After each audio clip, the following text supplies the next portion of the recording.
Hi everyone. ఇప్పుడు నేను చెప్పబోయేది ఏంటంటే సి లాంగ్వేజ్ గురించి చెప్తున్నాను అనమాట. ప్రతి ఒక్కరికి బేసిక్ ఫౌండేషన్ ఎవరికంటే బీటెక్ చదివే పిల్లలకు కానీ అదే ఇంటర్మీడియట్ చదివే వాళ్ళకి కానీ ఎవరికన్నా బేసిక్ ఫౌండేషన్ ఏదైతే ఉండాలంటే అది సి లాంగ్వేజ్ అనమాట. సి లాంగ్వేజ్ అనేది మనకి బేసిక్ ఫౌండేషన్ అనమాట.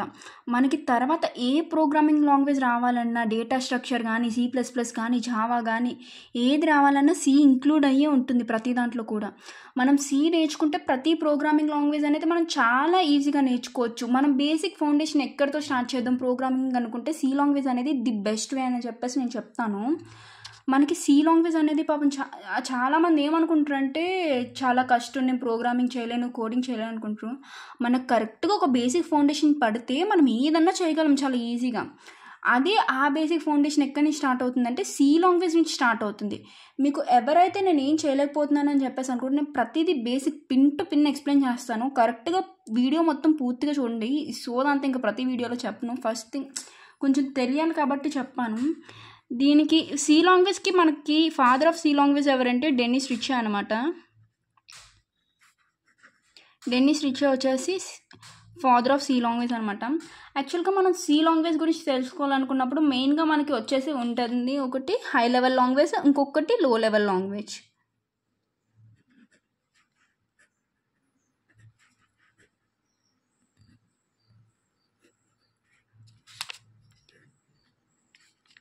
ఏందబ్బా నాకు తెలుగు తెలుసు, ఇంగ్లీష్ తెలుసు, నువ్వేంటి హై లెవెల్ లాంగ్వేజ్ లో లెవెల్ లాంగ్వేజ్ అంటున్నావు అనుకుంటున్నారా? ఏం కాదు, కంగారు పడకండి. చాలా ఇదేం ఉండదు అసలు. హై లెవెల్ లాంగ్వేజ్ అంటే మనం ప్రోగ్రామింగ్ చేసే లాంగ్వేజెస్ C++, జావా వీటిని మనం హై లెవెల్ లాంగ్వేజెస్ అని చెప్పేసి అంటాం. ఇంకా ప్రోగ్రామింగ్ లాంగ్వేజ్ ప్రతి ఒక్కదాన్ని కూడా మనం హై లెవెల్ లాంగ్వేజ్ అంటాం. అదే లో లెవెల్ లాంగ్వేజ్ అంటే బైనరీ లాంగ్వేజ్ అనమాట.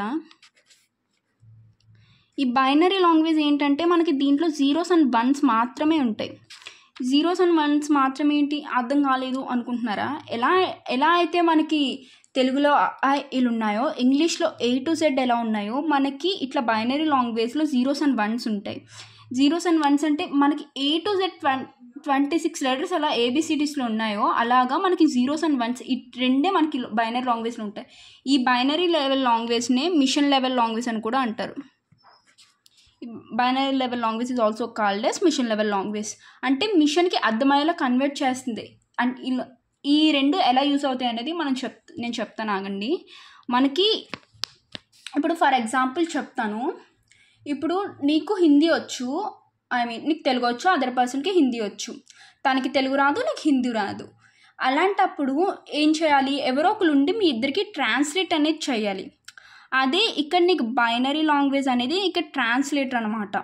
బైనరీ లెవెల్ లాంగ్వేజ్ కాదు, కంపైలర్ అండ్ ఇంటర్ప్రిటర్ అని రెండు ఉంటాయి. ట్రాన్స్లేటర్స్ ఏంటంటే కంపైలర్ ఒకటి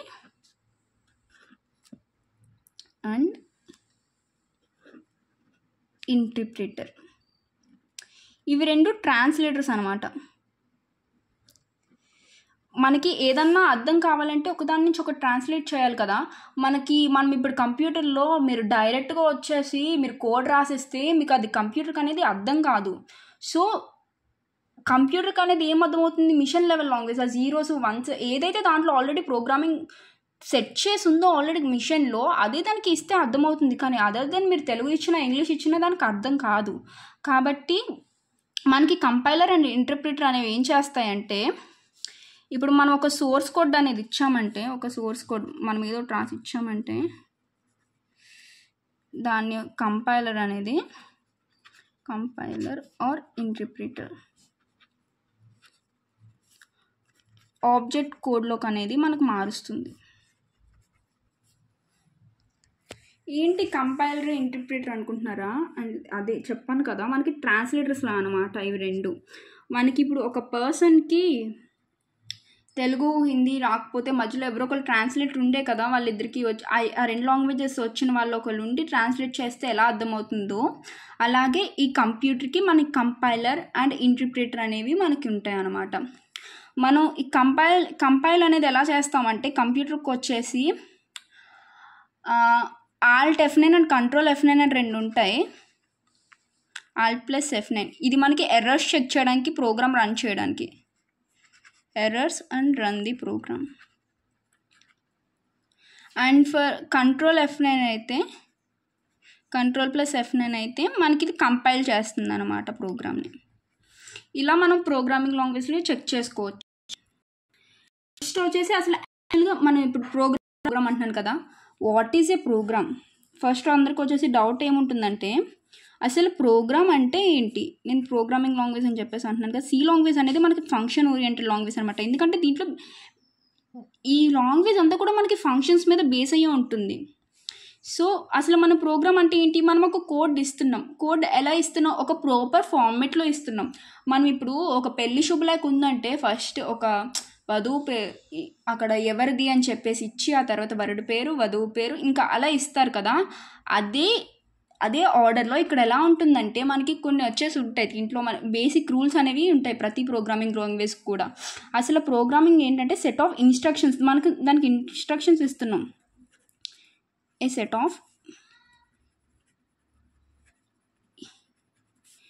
set of instructions given to a computer.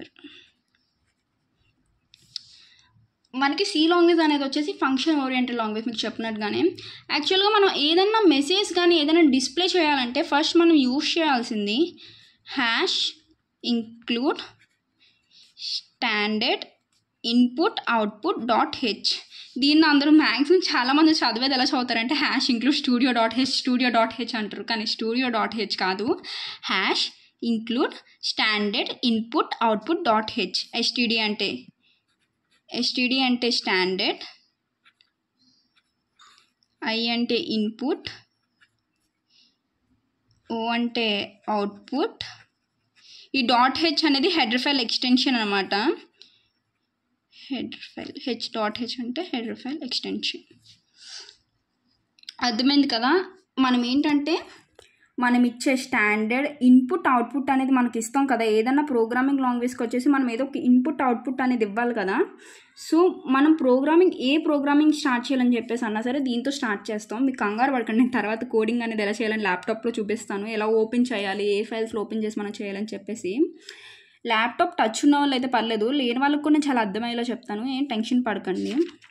ఇది మీకు ల్యాప్టాప్లో చెప్తే అర్థమవుతుంది ప్రోగ్రామ్స్ గురించి. యాక్చువల్గా మనకి ఇందులో వచ్చేసి ప్రింట్ఎఫ్, స్కాన్ఎఫ్ అని ఒక రెండు ఉంటాయి. ప్రింట్ఎఫ్ అనేది వచ్చేసి మనకి స్టాండర్డ్ అవుట్పుట్ డివైస్ అనమాట.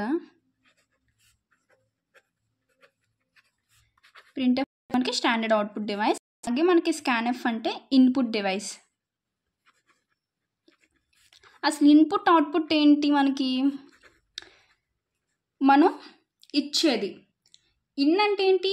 లోపలికి అంటే మనం ఇచ్చేది. సారీ రెండు అవుట్పుట్ అని రాశాను. స్కాన్ఎఫ్ అంటే ఇన్పుట్ డివైస్, మిస్టేక్ రాశాను.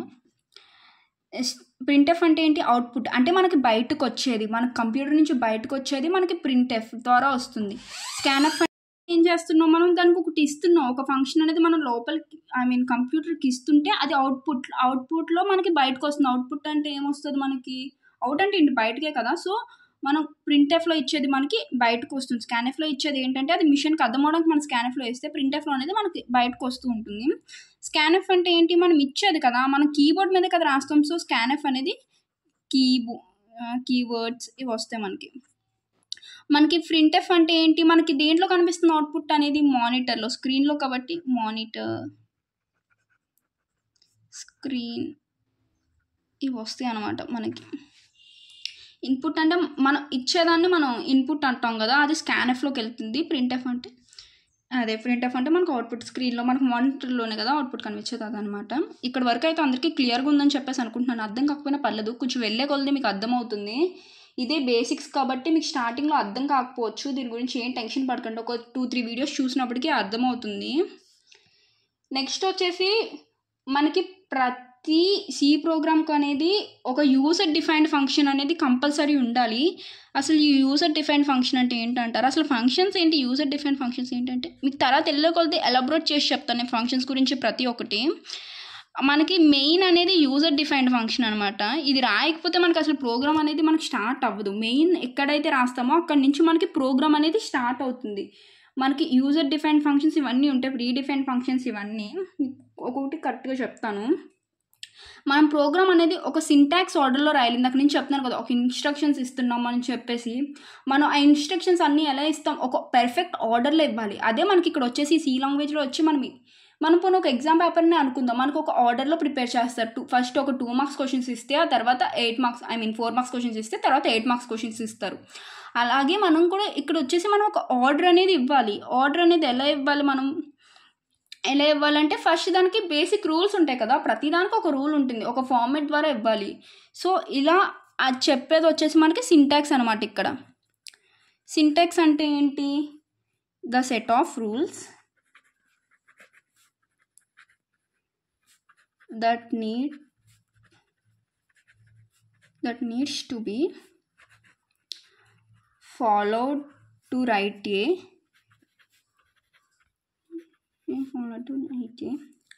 proper instruction in a C program.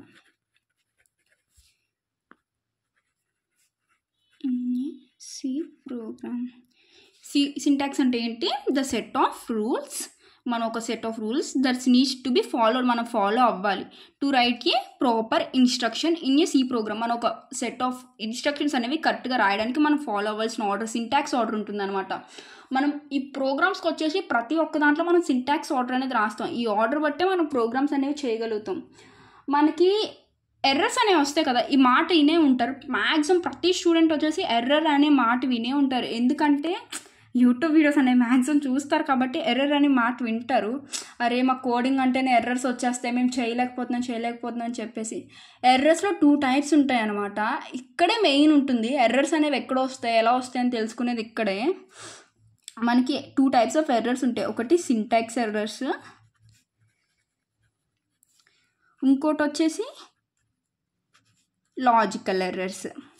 Syntax errors అంటే ఏంటి, మనం చెప్పాను కదా ఇప్పటిదాకా మీకు, ఒక ఆర్డర్లో రాయాలి, ఒక ఫార్మేట్లో రాయాలి, కరెక్ట్గా ఇన్స్ట్రక్షన్స్ ఇవ్వాలి మన ప్రోగ్రామ్. కానీ అది ఎక్కడైనా తప్పితే మనకి సి లాంగ్వేజ్కి వచ్చేసి ఒక కర్లీ బ్రాస్ ఓపెన్ చేస్తే ఇంకో కర్లీ బ్రాస్ క్లోజ్ చేయాలి. సెట్స్ అనేవి ఉంటాయి అన్నమాట. కరెక్ట్గా ఎగ్జాక్ట్గా ప్రతిదానికి లైన్ ఎండ్ అయితే ఆ లైన్కి మనం సెమీకోలన్ అనేది కంపల్సరీ ఇవ్వాలి. ఓన్లీ మనం ఏంటి ఈ కొన్ని ఉంటాయి అనమాట, కొన్ని ఏమంటారు వాటిని, వైల్, డూ, ఫర్, వీటిని ఏమంటారు లూప్స్ అనేవి యూజ్ చేసినప్పుడు కొన్ని కేసెస్లో మనం అవి సెమీకోలన్ అనేది యూజ్ చేయను. మిగిలిన అన్ని టైమ్స్లో మనం సెమీకోలన్ అనేది కంపల్సరీ లైన్ అనేది ఎండ్ అయితే పెట్టాలి. అలా ఇవైతే మిస్టేక్స్ ఉంటాయో అని చెప్పేసి వాటిని మనం సింటాక్స్ ఎర్రర్స్ అంటాం.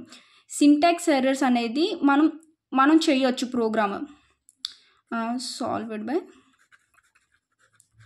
ప్రోగ్రామర్, అంటే మన ద్వారా ఇది సాల్వ్ అవుతుంది. మన కంప్యూటర్ చెక్ చేసేస్తాం. సో ఫౌండ్ బై కంపైలర్ ద్వారా చెక్ చేస్తాం అండ్ మన ద్వారా సాల్వ్ చేసుకోవచ్చు డైరెక్ట్గా. లాజికల్ ఎర్రర్స్ అనేవి అలా కాదు. కంపైలర్ అనేది లాజికల్ ఎర్రర్స్ని ఎప్పటికీ కనిపెట్టలేదు. లాజికల్ ఎర్రర్స్ అంటే ఏంటంటే, మనం ఇప్పుడు ఏదైనా ప్రోగ్రామ్ రాస్తున్నామంటే దానికి ఇప్పుడు మనకి ఒక టేబుల్ అనేది ప్రింట్ అవ్వాలంటే దానికి కరెక్ట్ లాజిక్ ఇవ్వాలి. 1 × 1 = 1 అని రాస్తామా, 1 + 1 = 1 అని రాస్తామా? 1 × 1 = 1 కదా. సో అలాగే మనం ఇక్కడ ప్రాపర్ కరెక్ట్గా ఇవ్వాలి. లేకపోతే మనకు అవుట్పుట్ వచ్చేసి ఇప్పుడు మనకు 1 × 1 = 1 అని కావాలి, కానీ మనం 1 + 1 ఇస్తే అది ఏమవుతుంది, 2 అయిపోతుంది కదా. సో ఇవి వచ్చేసి లాజికల్ ఎర్రర్స్ అనమాట. వీటిని మనం ఫౌండ్ బై ప్రోగ్రామర్, ఇది మనమే కనిపెట్టుకోవాలి, మనమే సాల్వ్ చేసుకోవాలి. ఇక్కడే మనం చాలా జాగ్రత్తగా ఉండాలి. ఎర్రర్స్ అనేవి వస్తే సింటాక్స్ ఎర్రర్స్ అనేవి మనకి ఈజీగా తెలిసిపోతాయి, కానీ లాజికల్ ఎర్రర్స్లోనే మ్యాక్సిమం మనకు అవుట్పుట్ అనేది రాకుండా ఉంటుంది. నెక్స్ట్ థింగ్ వచ్చేసి మనకి flow of execution of C program అనమాట.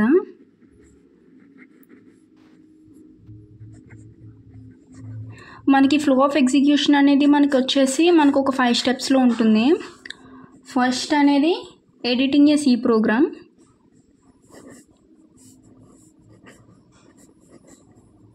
రైటింగ్ వాళ్ళదని తిట్టుకోకండి, తప్పట్లేదు. ఎడిటర్ అనమాట. మనం ఎడిటింగ్ అంటే ఒక కోడ్ అనేది మనం రాయడం, ఫస్ట్ ఏదో ఒకటి రాయాలి కదా, అదే ఇది ఏం కాదు. జస్ట్ అలా ఎగ్జిక్యూట్ అవుతుందని చెప్పేసి మనం రాసిన దాన్ని ఎడిట్ చేసుకోవాలన్నమాట కరెక్ట్గా, మిస్టేక్స్ ఏం లేకుండా. నెక్స్ట్ వచ్చేసి కంపైల్ చేయడం. మనం ప్రోగ్రామ్ రన్ చేయడానికి ఇందాక 2 ఆప్షన్స్ చెప్పాను కదా, అది ప్రోగ్రామ్స్ చేసినప్పుడు అర్థమవుతుంది. ఇది మనం కంపైలర్ యూస్తో చేస్తాం. ఇది ఏం చేస్తుందంటే చెప్పాగా ఇన్ కంపైలర్ సింటాక్స్ ఎర్రర్స్ అనేవి మనకు చెక్ అవుతాయి. ఇక్కడ ఇందాక చెప్పాక సింటాక్స్ అంటే ఏంటి అని చెప్పేసి, సింటాక్స్ అంటే ఏంటి, మనకు ఒక ప్రాపర్ ఇన్స్ట్రక్షన్స్ మనం ఒక ప్రాపర్ ఫార్మాట్లో ఇవ్వడం కంప్యూటర్లో. ఇన్ కంపైలర్ సింటాక్స్ ఎర్రర్స్ అనేవి చెక్ అవుతాయి. ఎడిటింగ్, కంపైలింగ్, థర్డ్ థింగ్ వచ్చేసి లింకింగ్, లింకర్, కంపైలర్, లింకర్. ఇదేం చేస్తుందంటే హెడర్ ఫైల్ని మనకు లింక్ చేస్తుంది. హెడర్ ఫైల్ అంటే ఏంటి, నేను ఇందాక చూపించాను కదా, #include standard input output .h అదనమాట. Links the header file. ఏమన్నా అర్థం కాకపోతే కమెంట్ బాక్స్లో కమెంట్ చేయండి, మళ్ళీ నెక్స్ట్ వీడియోలో చెప్తాను నేను. Links the header file of a programme.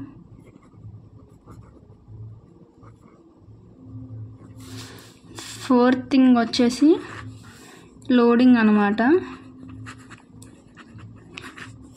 ఇది లోడ్ చేస్తుంది అనమాట మనకు ఫోన్లో వీడియోస్ ఎలా లోడ్ అవుతాయి అలాగా. ఇది ఏం చేస్తుందంటే మనం ఏదైతే ఒక ప్రోగ్రామ్ అనేది ఇస్తాం కదా, ఒక ఇచ్చిన ప్రోగ్రామ్ని మనకి ప్రైమరీ మెమరీకి పంపిస్తుంది. మనకి ప్రోగ్రామింగ్లో వచ్చేసి మనకి కంప్యూటర్లో వచ్చేసి 2 మెమరీస్ ఉంటాయి, primary memory and secondary memory. మనకి ఇది వచ్చేసి ప్రైమరీ మెమరీలోకి పంపిస్తుంది.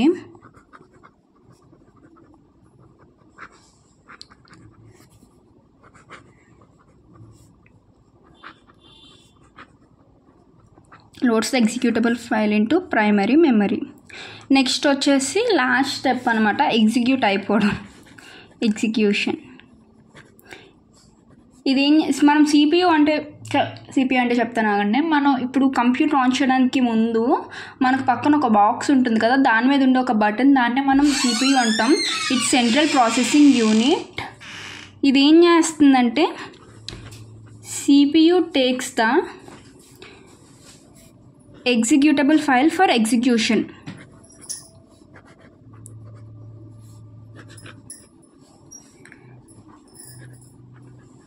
ఇందులో మనం ఇందాక ఏదైతే ఫైల్ అక్కడ లోడ్ అవుతుందో ఆ ఫైల్ ప్రైమరీ మెమరీలోకి పంపించిన ఫైల్ని మనకి ఎగ్జిక్యూట్ చేసి మనకి మానిటర్ మీద అవుట్పుట్ వచ్చేలా చూపిస్తుంది అనమాట.